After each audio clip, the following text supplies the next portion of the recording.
Mr. Speaker, the Prime Minister is out of touch because he should know that nurseries are charging over £2,000 for full-time care. We've got more investment in the last 20 years, an absolute record.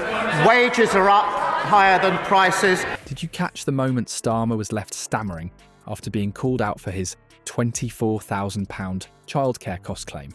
That's £24,000 a year after tax, and he's talking about 60p breakfast clubs. He has no idea what people out there are experiencing. The look on his face when confronted with actual numbers was priceless. In today's video, we're breaking down the fiery exchange that exposed the disconnect between political theatre and the reality facing British families. You'll see exactly how both leaders tried to twist economic facts, and which one ended up looking completely out of touch. Before we move on, I'd like to ask you a small favour. If you appreciate this content, please take a second to like this video and subscribe to the channel. Over 98% of you watch the videos without subscribing. It costs you nothing, but it makes a huge difference to us. So, did you click the subscribe button? Great, thank you so much. Now, back to the video. Was Keir Starmer deliberately misleading the public when he claimed families are paying £24,000 annually for childcare? The look on the Prime Minister's face said it all.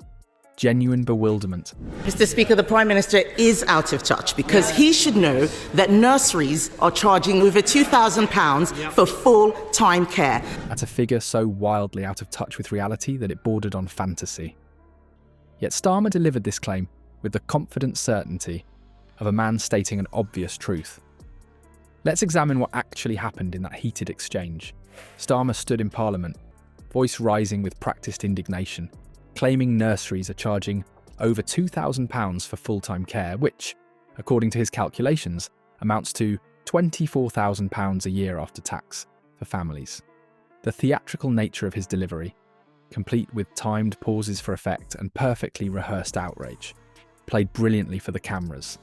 But as with many political performances, the substance behind the spectacle doesn't hold up to scrutiny. 3 interest rate cuts, the best boost for the cost of living for a very long time. What Starmer conveniently omitted from his impassioned speech was any mention of the existing government subsidies that significantly reduce these costs for families. The tax-free childcare scheme and universal credit support aren't minor details to be brushed aside. They're fundamental elements that completely transform the financial reality for parents.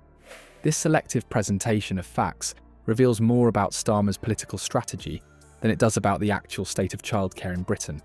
The Prime Minister's counter-argument highlighted wage increases and recent interest rate cuts that benefit families, economic indicators that paint a different picture than Starmer's doomsday scenario. Yet these points were swiftly dismissed by the Labour leader, who seemed more interested in landing emotional blows than engaging with economic data. His dismissive reference to 60p breakfast clubs further demonstrated his commitment to the theatrical aspect of the debate, rather than substantive policy discussion. Perhaps most telling was the reaction from MPs during this exchange.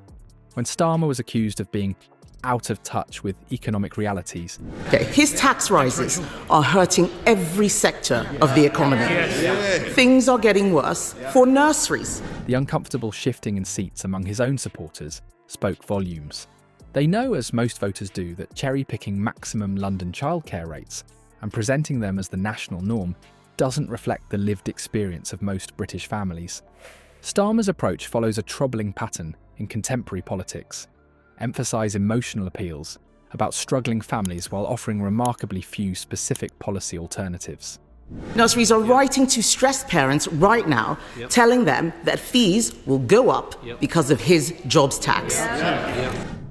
When pressed on what Labour would do differently, Starmer pivots back to criticism without articulation of solutions. It's a strategy that may work in the theatrical setting of PMQs, but crumbles under the weight of practical governance questions. The question remains, why would Starmer choose this particular economic framing despite evidence that contradicts his narrative? The answer likely lies in political calculation rather than economic analysis. By positioning himself as the champion of financially strained families, he hopes to capitalise on general dissatisfaction without having to commit to specific, costed policy proposals that might prove unpopular or difficult to implement. The truth behind Starmer's £24,000 childcare claim reveals a significant disconnect from reality. This figure not only fails to account for existing government childcare subsidies that substantially reduce costs for families, but it also relies on cherry-picking maximum London rates to create a misleading national picture. Can he explain how more expensive childcare is good for the economy or for working families struggling to make ends meet? When fact-checked by independent sources, Starmer's dramatic assertion simply doesn't hold up. Yes, childcare costs remain a significant burden for many British families, but exaggerating these costs for political effects does nothing to address the genuine challenges parents face. Recent economic data presents a more complex picture than either leader acknowledged. While wages have indeed increased as the Prime Minister claimed, inflation remains stubbornly high, leading to a real-term decrease in disposable income for many families. This nuanced reality doesn't fit neatly into either side's political narrative, yet it's precisely this kind of detail that voters need to make informed decisions.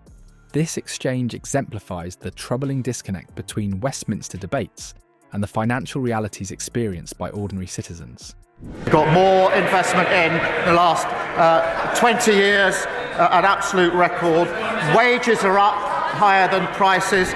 While politicians trade rehearsed barbs and carefully crafted soundbites, families across Britain are making difficult financial decisions based on their actual circumstances, not the inflated or minimised versions presented for political advantage. What we've witnessed in these exchanges isn't just political theatre, it's a stark illustration of the growing disconnect between Westminster rhetoric and kitchen table realities. Recent polling data reveals a troubling trend. Public trust in Starmer's economic messaging is rapidly declining. Why? Because voters are comparing his claims against their lived experiences and finding significant discrepancies.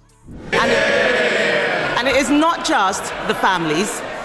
Even councils must pay his jobs tax.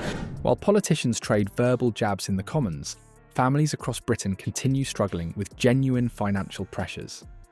Expert analysis suggests that effective opposition should focus on relatable, real-world impacts rather than abstract economic arguments or exaggerated statistics. When political leaders prioritise landing memorable soundbites over accurately representing voters' financial situations, they ultimately sabotage their own credibility. The question for you is simple. When you compare Starmer's economic pronouncements with your own financial reality, does his assessment ring true? Or has his approach to these debates left you questioning whether he truly understands the economic challenges facing ordinary Britons today?